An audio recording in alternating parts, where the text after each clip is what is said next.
পুকুরে থাল বাসন ধোয়া, পুকুরে স্নান করা এই অভ্যাসটা আমার এমনিই আছে। আর আমাদের এখানে কলের জলই পড়ে না, তো কলের জল দিয়ে কী করবো? আর কলের জল পাম্প করে করে সম্ভব না, আমাদের এখানে টাইম কলের জল আমাদের বাড়িতে নেই, ওই জন্য অসম্ভব। আমার সব পুকুরেই করতে হয়, স্নানও পুকুরে করতে হয়, থাল বাসন পুকুরে ধুতে হয়, সব কিছুই আমার পুকুরের জলেই হয়। আর অভ্যাসটা খুব ভালো। আর এখন দেখো এই যে গ্যাসের দাম কী হারে বাড়িয়ে দিয়েছে, কি গ্যাস পাওয়া যাচ্ছে না, গ্যাস নিয়ে কত কিছু একটা চলছে এখন সোশ্যাল মিডিয়ায় দেখছি আমি। তো আমার অভ্যাসটা এই যে আমার উনুন, আমার অভ্যাস তো আছেই।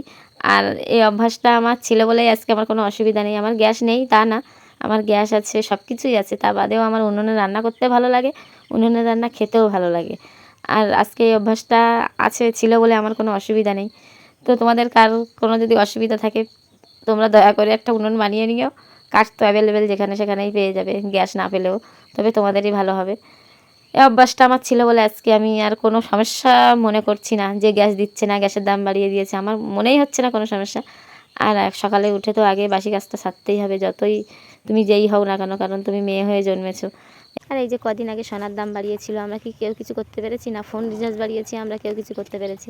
সময়ের সাথে সাথে সব কিছু ঠিক হয়ে যাবে, কিন্তু কিছু কিছু সময় থাকে কোনো কিছু করার থাকে না। কারণ আজকে হয়তো অসুবিধা সবার হচ্ছে, কিন্তু দুদিন পরে ঠিক সব কিছু মানিয়ে নিতে শিখে যাবে সবাই, এটাই হচ্ছে বাস্তব। আর আমার রান্নাঘরটা এতটাই খোলামেলা, তো আমার ভালো লাগে এরকম খোলামেলা রান্নাঘর। তো আমার রান্নাঘরের ফাইনাল লুকটা কেমন লাগলো অবশ্যই জানিও।